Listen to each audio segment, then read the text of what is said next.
Thank you for joining us during this special series running throughout the month of July, focused exclusively on women leaders and payments.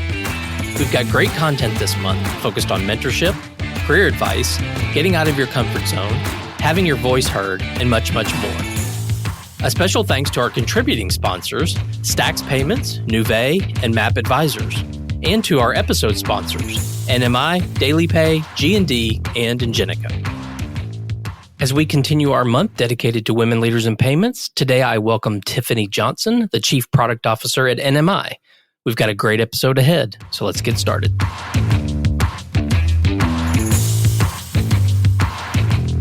Hi, Tiffany. Thank you for being here and welcome to the Leaders in Payments podcast. And more specifically, thank you so much for participating during Women Leaders in Payments Month. Thank you for having me. I'm excited to be here. Great. So tell our audience a little bit about yourself, maybe where you grew up, where you went to school, where you currently live, a few things like that. Sure. So I was born in Texas, grew up in North California, and then I moved out of state to Arizona, where I did my undergrad and MBA at Arizona State. And not long after that, I got married to an Air Force pilot and have moved all over the world, about 8 moves in the last 15 years. And we finally settled down somewhat recently in Phoenix, Arizona, where we live now with our 3 kids and 2 dogs. Oh, awesome.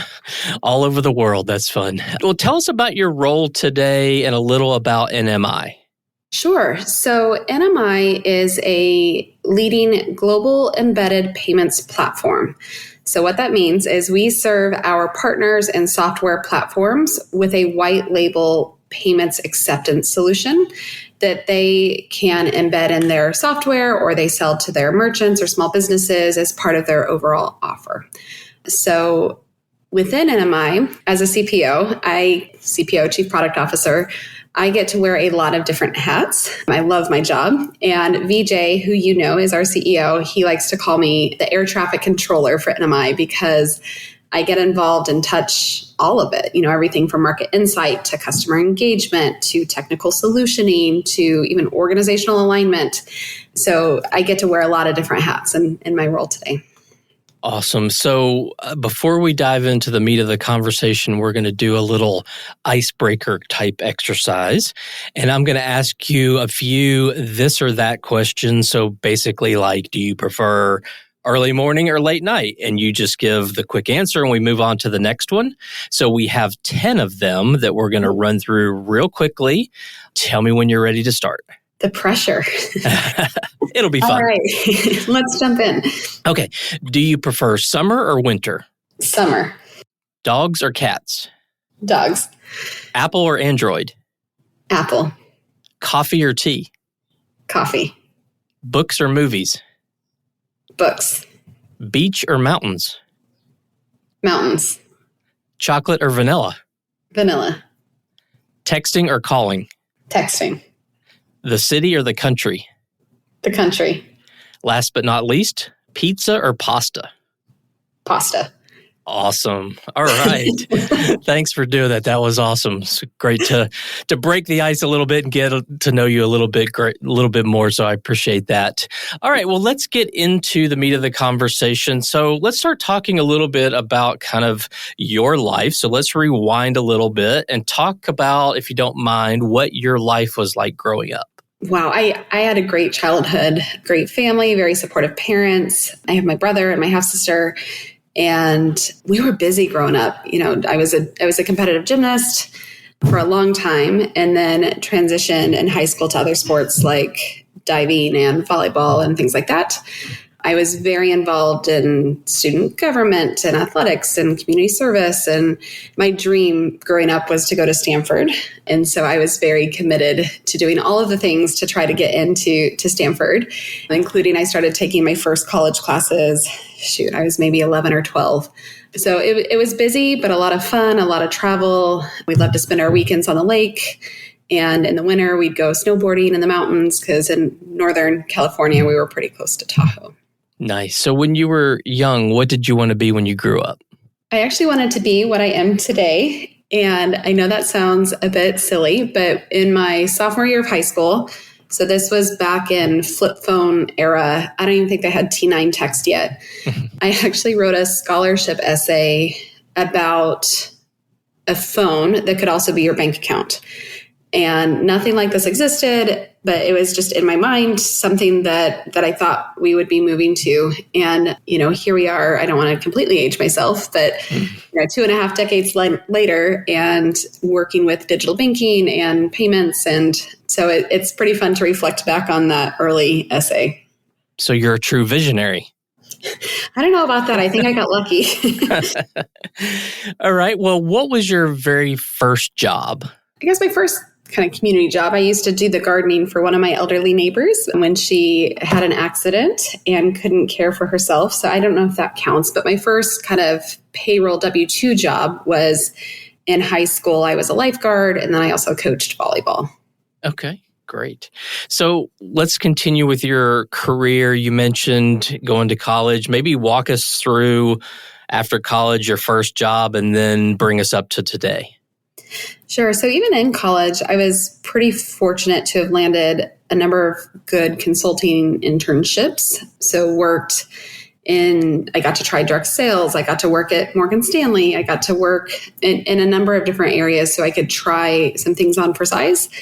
And my first official job out of college was with PricewaterhouseCoopers as a litigation analyst for financial crimes. So I got the chance to investigate very high-profile Fortune 50 companies on things like stock option backdating or IP theft or eminent domain cases. And I've always loved payments and the complexity of finance, and getting to kind of start out at the ground floor there was just a great space to start out my professional career.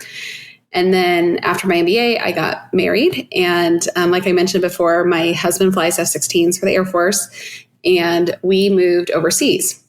And I was all excited. Pricewaterhouse was going to move with me. But then we realized that at the time, unemployment was so high overseas that military spouses couldn't get visa sponsorship. So I ended up working for the Air Force Base. And then when I moved back, I just applied for jobs at our next station and got hired on by a processor, and have been in payments, and specifically payment acceptance and transacting payments ever since. Okay, great. Well, that brings us to today. So obviously you've been very successful throughout your career. So what are some of your guiding principles? I would say, you hear a lot of advice, and there's just a lot of best practices and guiding principles, but I would narrow it down to 4. And I would say, always be curious. And, it's so important to learn fast and often, and never settle for the status quo. There's nothing you can't do if you're curious. My second guiding principle would be always be customer obsessed, especially in product. It's really easy to be solution driven, but unless you're solving real customer problems, none of it matters. My third principle would be always be outcome driven. Outcomes matter more than output. It doesn't really matter how hard you work and how many new features you push out.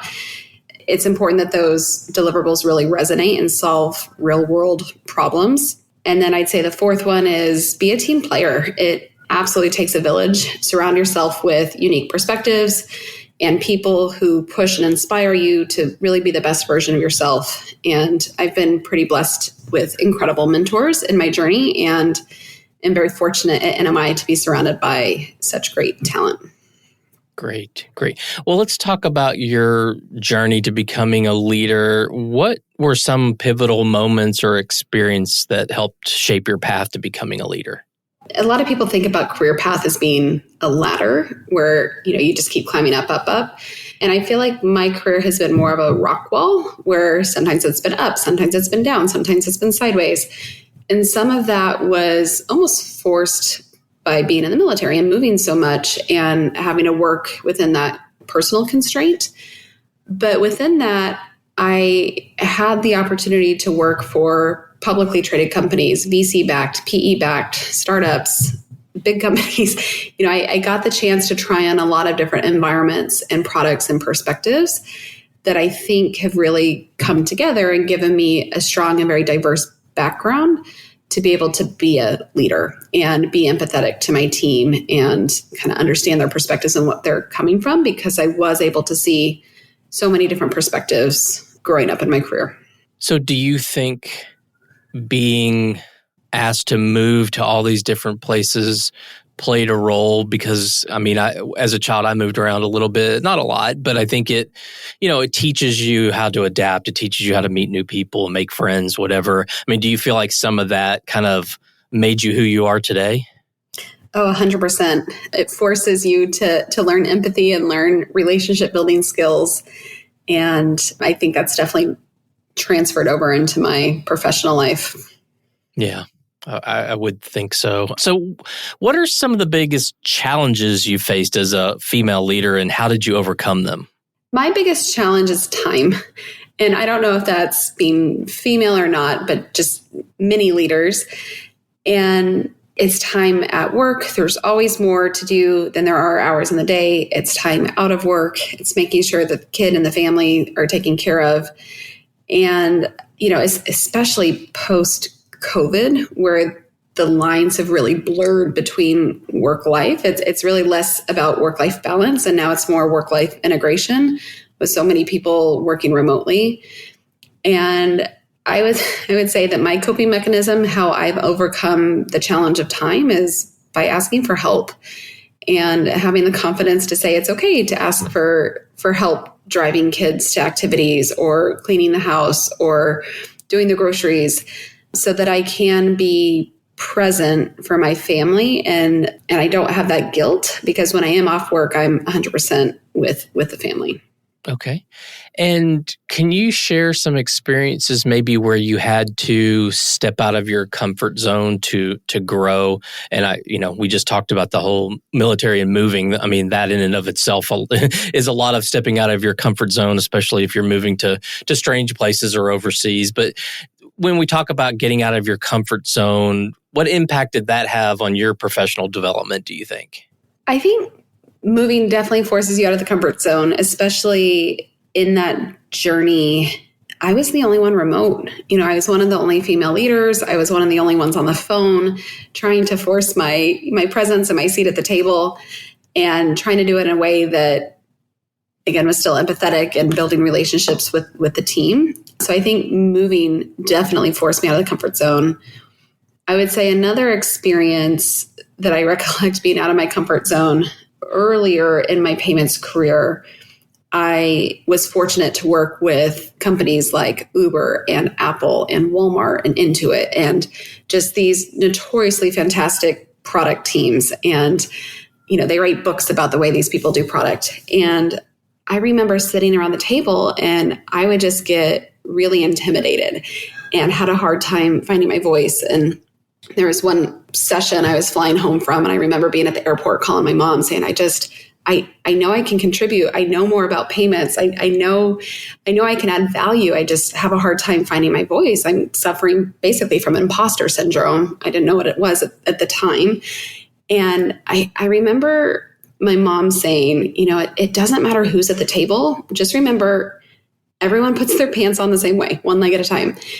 And ever since then, it really helped put into perspective and to kind of force myself to get over that intimidation and focus more on being data-driven, empathetic, aligning on outcomes, because it doesn't matter who they are, where they came from, as long as we're headed to the same place, it helps overcome that imposter syndrome. Yeah, and appreciate you sharing that. I think most people, when they look back on their careers, they've had at least one, if not more, of those kind of occasions where they were forced to get out of their comfort zone, and maybe it wasn't easy. And it's often having a seat at the table and being courageous enough to get your voice, to have your voice be heard. So I think that's kind of a common one that a lot of people have to kind of learn from and go through. And you mentioned something earlier about mentors. So let's talk about that a little bit. Did you have mentors, or do you currently have mentors? And how important do you think mentors are to emerging leaders? Absolutely. I think mentors are critical for emerging leaders. And I've had different mentors at different stages of my career. I'd say early on, even growing up, my mom was a mentor. She was president of our company. I learned a lot from her and seeing, how she handled work-life balance. In college, I had mentors with some Lauren Bailey and Brian Etheridge. They were internship directors and scholarship directors that I worked with. And in my career, I've had, Steve Street, Daniel Eckert, now Vijay Sunday. I've been blessed with a lot of very strong leaders. And I think it's critical, just in the example we just talked about, Greg, about finding your voice and gaining momentum and having a mentor that gives you the confidence to speak out in that first meeting. And then it becomes a snowball effect and you gain that momentum. And it's hard to do that on your own. And that's where I think mentors can really help get you started. So these mentors that you mentioned, were they sort of parts of like standardized programs within companies, or were they more you went out and found them, reached out to them? Maybe talk about how you built that relationship, because I think that's also something that people struggle with is, having mentors sounds great and it sounds easy, but how do you get them and how do you build that relationship with mentors?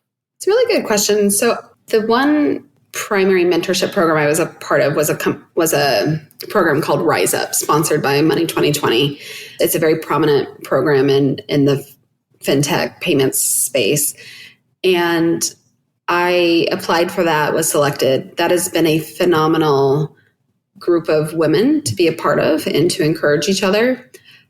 The other people I sort of listed off they were bosses, they were CEOs, they were leaders either in my group or tangential to my group that I reached out to and said, hey, I know we work together, but would you mind spending some time with me on the side and giving some coaching and counsel and direction? And they all said yes and took a chance on me and invested their very valuable time, and it paid off. But it did take me going out of my comfort zone to reach out to them.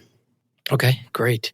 And let's talk about NMI specifically, and correct me if I'm wrong. You have a group within NMI, within the company, that's sort of a women's group. I'm not sure the exact name of it, but maybe tell us about that group, what's its mission, and any details you can give about that.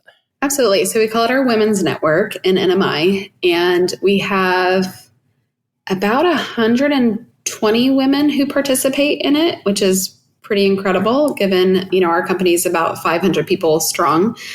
And the purpose of our Women's Network at NMI is to uplift the women of NMI and to create opportunities for enrichment, mentoring, and support of women by creating really a safe space to seek counsel and provide a forum for guidance and advice. And then finally, to build lasting, meaningful, and supportive relationships between the women of NMI. So that's the purpose that we rally around.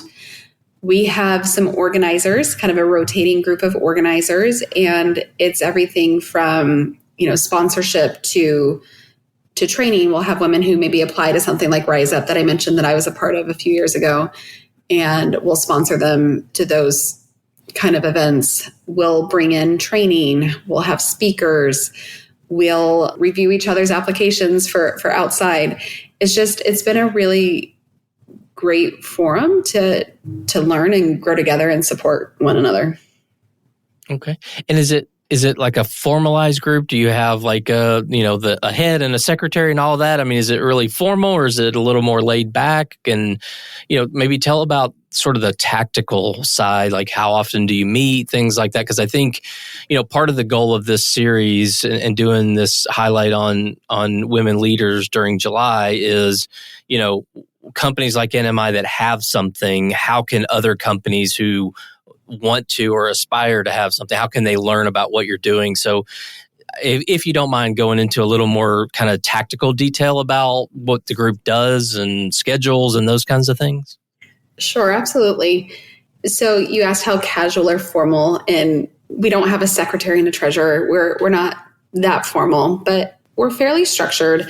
So I'm actually the executive sponsor, and I think it's super important to have somebody on the executive team who is sponsoring a network like this. Because if there's things like budget asks or, you need time off to go do something, having that support from a leadership perspective is really important. And then we have 6 women who are the organizers, and they help groom, we use product principles where we kind of stack rank ideas. We'll do quizzes and we'll ask, what do the women want to work on? So one of the topics that came up in our last survey was contract negotiation. Not everybody in the company is involved with that, but there's a lot of interest in better understanding how to negotiate contracts, how to negotiate salaries, how to negotiate just in general. And so now the organizers will go out and either find an external speaker, maybe a course or a training, or somebody internally, like from legal, who can come and give a talk on that area. So it's a lot of seeking perspective and input from the participants and what they want to work in to better kind of develop their professional career, and mixing that with try to match that with opportunities for enrichment.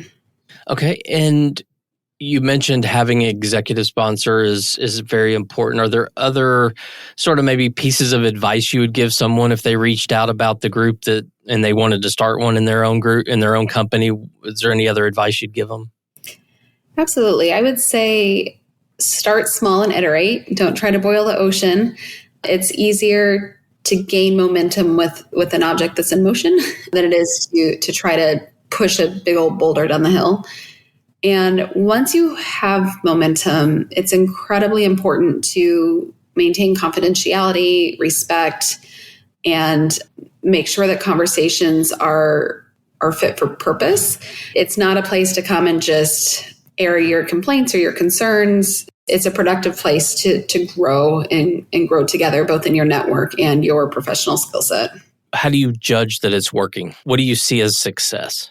It's a great question. We measure success mostly by participation, how many people are engaging in the Slack. We have a Slack channel where we share insights, we share articles, opportunities, and then our monthly meetups. So every month we'll do a meetup, and then every quarter is when we kind of bring in the outside if we want to do a session or a training or an enrichment. So we try to do those once a quarter.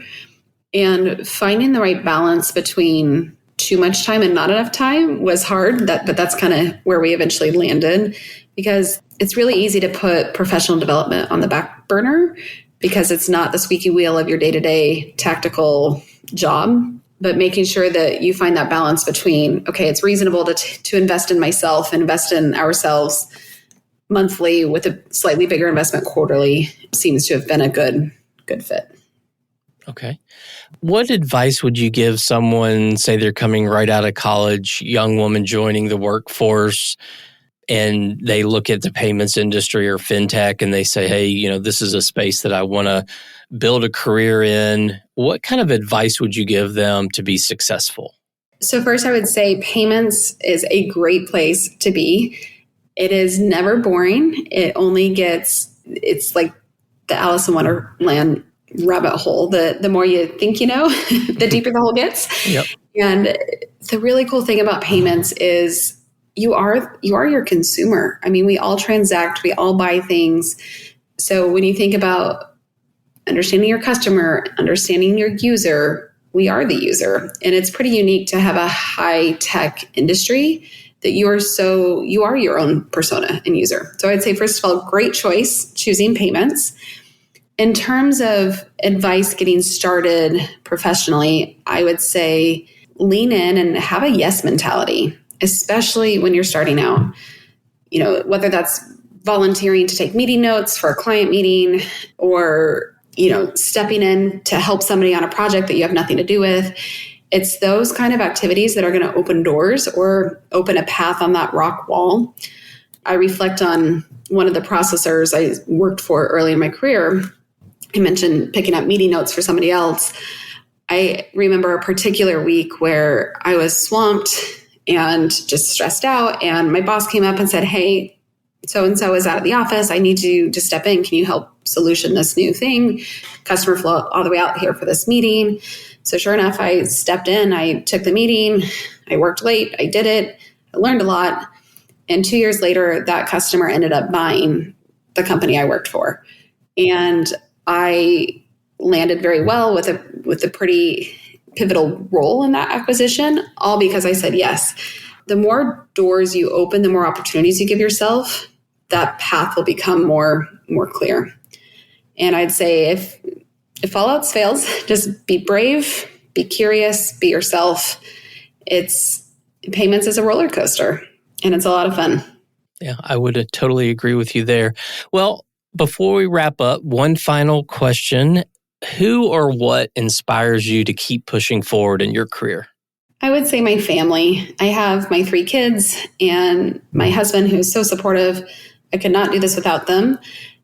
But we talk often with the kids, like, hey, are we still okay that both mom and dad work? Are you guys doing okay in school and with your friends and with your health and your upbringing? Because family comes first. And they keep saying yes. And they love hearing stories about customers and stories about, this fraud event. And, how did they use AI for this? And just the questions and the interest that they show in what I do. And, when my daughter looks up and tries to see what she wants to be when she grows up, you can kind of see that reflection in her eyes. And that's definitely very inspiring and keeps me pushing forward long days and long weeks. Well, great. Well, you mentioned something that kind of out of this conversation that really resonated with me, and I think hopefully will with a lot of people, is kind of the corporate ladder visual versus the rock wall visual. I thought that was really interesting and certainly, taking steps sideways and maybe even sometimes backwards just to get further up is kind of an interesting topic. So really appreciate you bringing that up. And I think that visual is very strong. But before we go, I just want to, give you a final opportunity. Is there anything that you felt like we didn't cover that you wanted to cover, or any other topics you wanted to touch on before we wrap up? I think your questions were very thorough, Greg. It's been a pleasure talking through this. It's a topic I'm very passionate about, and just seeing how the payments industry has evolved, in the 2 decades that I've been a part of it. And I love that we're doing programs like this. We're doing podcasts like this, and excited to see where it heads next. Okay. Well, I will say this just from a selfish perspective. It brings me a lot of joy and happiness to talk about things other than payments. Although I love payments, it's nice to have a topic where we're not just talking about the latest and greatest things happening in payments. So I want to thank you so much for being on the show and sharing all of these insights. And I know your time is very valuable, as you mentioned, so I really appreciate you being here. Well, thank you for having me. It's been a pleasure. And to all you listeners out there, I thank you for your time as well. And until the next story. A special thanks to our sponsors for helping make this month possible, especially our contributing sponsors, Stacks Payments, Nuvei, and Map Advisors, and to our episode sponsors, NMI, Daily Pay, G&D, and Ingenico. To learn more, visit www.leadersinpayments.com.